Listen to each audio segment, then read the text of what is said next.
Hello, thank you very much for being here. Came all the way from Singapore to tell you about some of the exciting things we're doing.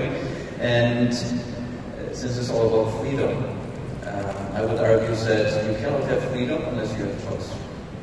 And if your choices are all the same, you don't really have much freedom. My passion has been to create choices, things which are not part of the standard system. But oftentimes the standard system is not optimal. Sometimes it downright sucks. So what I'll be talking about today, to start off, is energy independence, or freedom of energy. And you might have heard of electric vehicles. Oftentimes people think about golf carts when it comes to electricity. But this is real. It's not just a tree hugger sort of ideal, not anymore. We've got about 150 new EV models that are going to be produced over the next 4 to 5 years. What you're seeing here is a Porsche. Mission E is going to come out next year. But you also got about Tesla. China has a huge production, and so on and so on. And what drives all of this is the fact that batteries have come down 80% in price since 2011. They're becoming more and more efficient. Because of that, suddenly these cars are starting to have ranges of as much as 620 miles. That's more as a standard car. You also end up spending about 1/6 to 1/10 the price of fuel if you have these cars. How does that relate to freedom? Well, you don't need fuel. You don't need oil. The only liquids these cars need is dishwashing, is white shields and cabins, fluids. You have almost no maintenance costs. So you can essentially get some solar panels or some other way of generating electricity, and you can run your car by yourself off the grid. That's freedom. That means it's a way to get away from the oil industrial complex. And you can also learn from it, because this trend is irreversible. We have Volkswagen announced they're going to set up 16 factories, convert 16 factories to produce EV cars. China is requiring 12% of all cars produced by 2020 to be EV. France and Europe, England, as well as India, already announced that there's going to be a ban on ICE cars, combustion engines, in the 2030s. And Volvo says that by next year, it will all be EVs and hybrids. So this is coming. And once you look into it a little bit more deeper, you will find that there's going to be a huge demand for a certain type of metals. You all heard about lithium? Lithium actually is a bigger deal. It's only 2% of a battery. But it went up 400% already. You might have heard of cobalt. That went up 300% already. But you probably haven't heard of nickel. The thing is, in these new high-end batteries, nickel is what keeps the charge of electricity. Cobalt is in there just to keep the thing from burning up or exploding. So the industry is trying as hard as possible to put more and more nickel in it. Early batteries were 30% nickel, 30% cobalt, 30% manganese, roughly. These batteries now are 60% nickel, and it's usually going to 80%. And when that happens, we're eventually going to reach parity. In about 4 to 5 years, it is estimated that the price of electric vehicles will be the same as ICE, as combustion engines. And when that happens, you will see a huge revolution. And this is without subsidies. So things will go faster with subsidies. I was in China 2 months ago, and it turns out that if you have a combustion car, you can only drive 5 days a week because of pollution controls. If you have an electric car, you can drive anytime. So this thing is getting really huge in China. So we have 400,000 buses being converted to it. This is a trend that is irreversible, and nickel is a metal which is at 25% of its 2007 high. There's not much that can go wrong, and it hasn't been discovered by the media investment folks yet, or by the mainstream media. So I encourage you to look more into this. We are one of the first entities that can actually give you an avenue for purchasing this in 2-ton physical bags.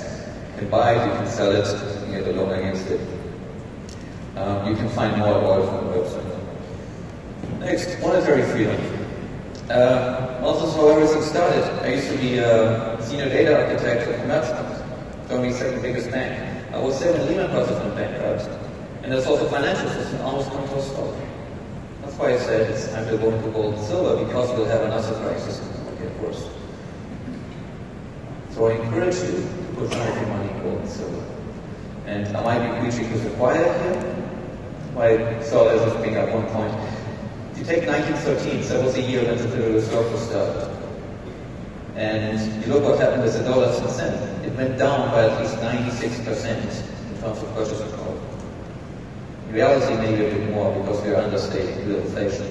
But you would have bought the gold coin since 1913. Today it was $1,150. And that means that on average we had a 4.2% raise in nominal terms, in dollar terms, of gold. The US dollar bill will have devalued by 3.2%. So when people say, hey, I'm putting in gold, there's no interest. Well, there's no interest because it's going up in value. It's not appreciating to the economy. It also protects you when a crisis comes, because you're outside the financial system. So if you haven't done so, make sure you put some of your assets in gold and silver outside the financial system. And such freedom, because you're opting out of this continuous money printing business and debt levels, which we're living in. Banking freedom. I used to build Swift transfer system for banks. And I used to be compliance system for banks. And I tell you, banks don't have good systems. When I was working at Commerzbank, they had 2007 had different IT systems.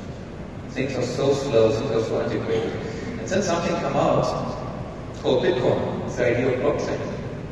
Now Bitcoin, as they think about it, they think, oh, you know, it's 6,000 now, it might be going up, it might be going down, it's a scam, or it's this or that.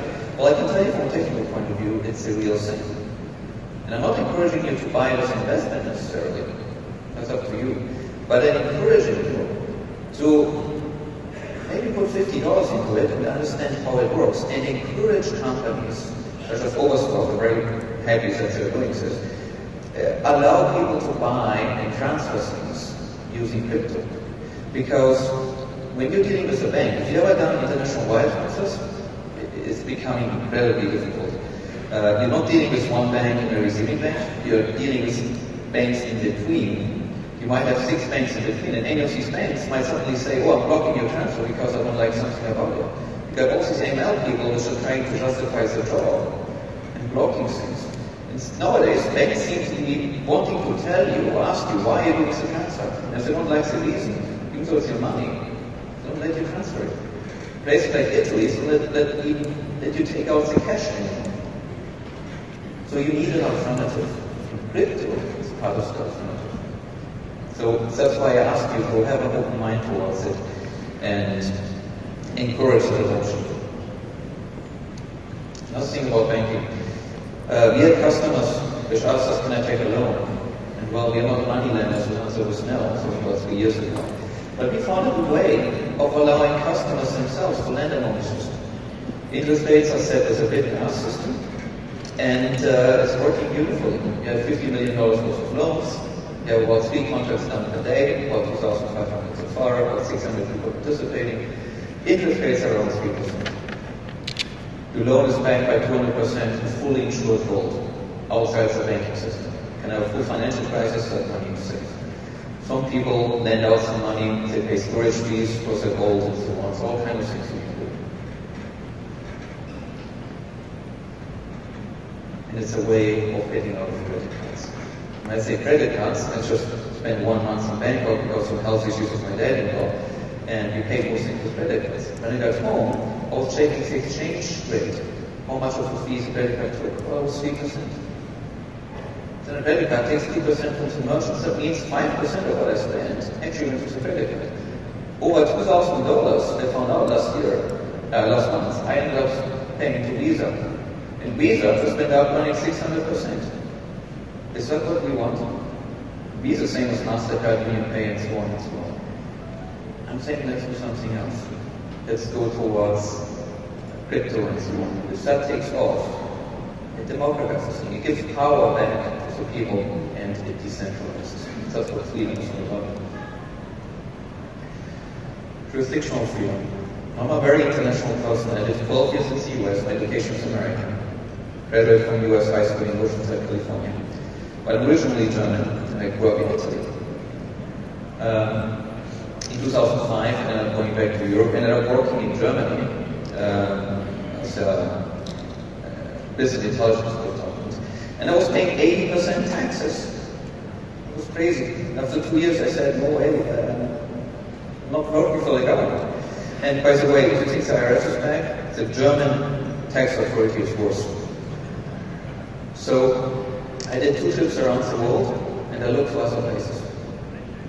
And when I did, I found Singapore, and I just fell in love with Singapore. I moved to Singapore, and so on and so on. When I moved there, I told my employer, I'm moving to Singapore. Can you open an office there? He said, no. So I moved anyway. And they told me, hey, can you work for us in Singapore? I said, sure. And what happened is, I no longer was subject to German tax. And Singapore said, well, if you're in Germany, we don't care, we don't charge you any tax.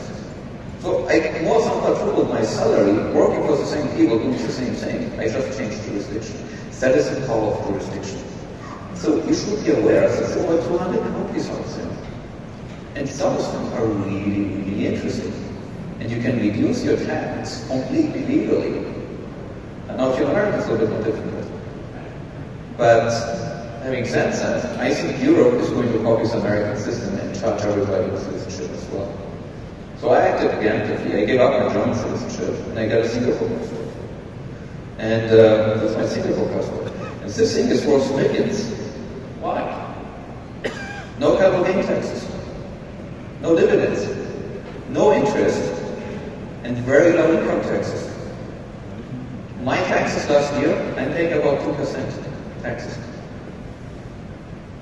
Also, my tax return is 5 minutes. I log in online, it literally takes 5 minutes to do your taxes. Now, that's from Germany, where they try to, where you have to depreciate your microwave if you rent out a property. You know, it's just crazy. I mean, I can't imagine going back to them.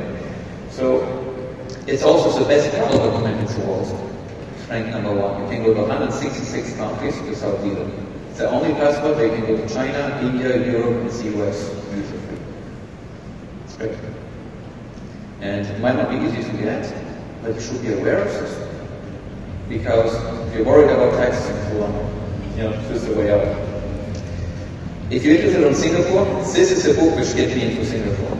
Read this book because there's so many good things in this book and ideas, and you're now interested in politics. And it's sort of like, holy shit, I wish we should be doing this here. It's written by the Prime Minister of Singapore. Finally, one of the main things why we create a business in Singapore is it's going to be the best jurisdiction. It gives us our nationalization is the best. I guarantee so. You can find a lot more information about this and why that is on our website, or you can come to our booth, 604, 606. I'm happy to tell you more about these things. Thank you very much.